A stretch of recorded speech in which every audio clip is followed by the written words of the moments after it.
నమస్కారం నేస్తాలు. ఈరోజు మీకు నిర్జల ఏకాదశి కథ వినిపిస్తాను. ఒక ఊరిలో శ్యామ్ అనే వ్యక్తి ఉంటాడు. అతనికి కొత్తగా వివాహం జరుగుతుంది. వివాహం తర్వాత మొదటిసారిగా భార్యను తీసుకురావడానికని అత్తగారింటికి వెళ్తూ ఉంటాడు.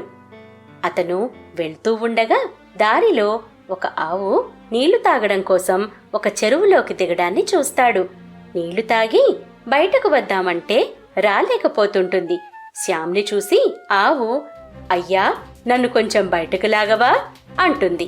కాని శ్యామ్, నేనిప్పుడు చెరువులోకి దిగితే నా దుస్తులు పాడైపోతాయి. నేను నా భార్యను తీసుకురావడానికి మా అత్తగారింటికి వెళ్తున్నాను. మురికి దుస్తులతో వెళితే వాళ్ళేమనుకుంటారు అంటాడు. మూర్ఖుడా, నాకు సాయం చేస్తే నీకు పుణ్యం వస్తుంది. ఈరోజు నిర్జల ఏకాదశి. నాకు సాయం చేస్తే నీ 7 తరాలు సుఖంగా ఉండేలా వరమిస్తాను. సాయం చేయకపోతే 8 గంటల కాలం ముగిశాక నువ్వు గాడిదగా మారేలాగా శపిస్తాను అంటుంది. కానీ శ్యామ్, నన్ను క్షమించి నా సమస్య అర్థం చేసుకో అంటాడు. ఇంతలో ఆవు మునిగిపోతుంది. ఇది చూసి శ్యామ్ చాలా బాధపడతాడు. అత్తగారింటికి వెళ్తాడు. అతన్ని చూసి అక్కడ అందరూ సంతోషిస్తారు. మేము త్వరగా ఇంటికెళ్ళాలి, త్వరగా పంపించండి అంటాడు. అందరూ అతన్ని ఒక్కరోజు ఉండమని బతిమలాడతారు. లేదు, వెళ్ళాలి అంటాడు శ్యామ్. భార్య, అందరూ ఇంతగా అడుగుతున్నారు, ఈ ఒక్కరోజు ఉండండి అంటుంది. అప్పుడు శ్యామ్ భార్యకు జరిగిందంతా వివరంగా చెప్తాడు. 8 గంటల కాలం తర్వాత గాడిదగా మారిపోతాను, తొందరగా ఇంటికెళ్ళిపోదాం అంటాడు. భార్య అతనితో పాటు బయలుదేరి వెళ్ళిపోతుంది. 8 గంటల కాలం ముగుస్తుంది. శ్యామ్ గాడిదగా మారిపోతాడు. భార్య అతన్ని ఇంటి లోపలే ఉంచుతుంది. కొన్ని రోజులకు ఇంట్లో సరుకులు నిండుకుంటాయి, డబ్బులు కూడా ఉండవు. అప్పుడు గాడిదగా మారిన శ్యామ్ భార్యతో,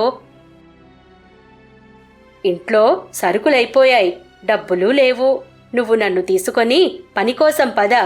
ఏ పని చేయకుంటే ఇల్లెలా గడుస్తుంది అంటాడు. భార్య అతన్ని తీసుకొని రాజుగారింటికి వెళ్తుంది. అక్కడ తవ్వకం పని జరుగుతూ ఉంటుంది. రాజు ఆమెకు మట్టి మోసే పని ఇస్తాడు. భార్య మట్టి తట్టని నెత్తిమీద పెట్టుకొని మోస్తూ ఉంటుంది. ఇంతలో ఒకతను, సోదరి, ఈ గాడిద ఉండగా నువ్వెందుకు బరువు మోస్తున్నావు? ఈ గాడిదతో పని చేయించొచ్చు కదా అంటాడు. భార్య ఏమీ మాట్లాడదు. ఒకరోజు రాజు కూడా ఆమెను ఇదే ప్రశ్న అడుగుతాడు. చాలా రోజుల నుంచి చూస్తున్నాను, రోజు నీతో పాటు ఈ గాడిదను తీసుకొస్తున్నావు, కానీ దానితో ఏ పని చేయించవు, విషయం ఏమిటి అని అడుగుతాడు. భార్య, ఇది గాడిద కాదు, నా భర్త శాపం వల్ల ఇలా మారిపోయాడు అంటుంది. రాజు, బాధపడకు సోదరి, నేను నీ సమస్యకు ఏదైనా పరిష్కారం చూస్తాను. రేపు నువ్వు ఈ గాడిదను తీసుకొని రాజమహల్కు రా అని చెబుతాడు. రాజు ఆస్థాన పండితుడిని పిలిపించి ఈ సమస్యకు పరిష్కారం అడుగుతాడు. పండితుడు, రాజా, ఇతనికి గోశాపం తగిలింది. దీనికి ఒక్కటే పరిష్కారం. ఎవరైనా 111 ఏకాదశుల వ్రతం చేసుంటే వారు ఆ పుణ్యాన్ని ఈ గాడిదకిస్తే ఈ గాడిద తిరిగి మనిషిగా మారుతుంది అంటాడు. రాజు రాజ్యం అంతటా చాటింపు వేయిస్తాడు.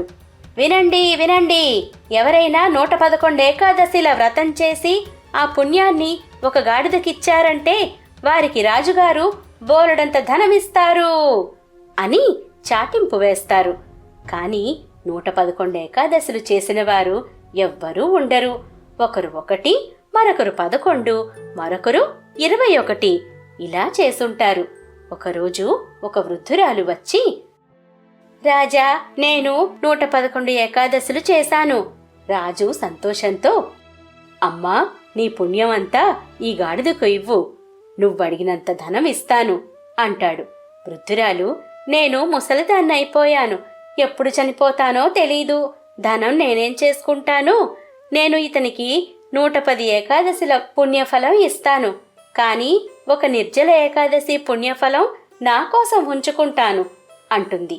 దానివల్ల నాకు ముక్తి లభిస్తుంది, నేను శ్రీమన్నారాయణుణ్ణి చేరుకుంటాను అని చెప్పి 110 ఏకాదశిల పుణ్యఫలితం ఆ గాడిదకు ధారపోస్తుంది. గాడిద మరలా మనిషిగా మారిపోతుంది. కానీ ఒక్క ఏకాదశి తక్కువ అవడం వల్ల తోక మాత్రం అలాగే ఉండిపోతుంది.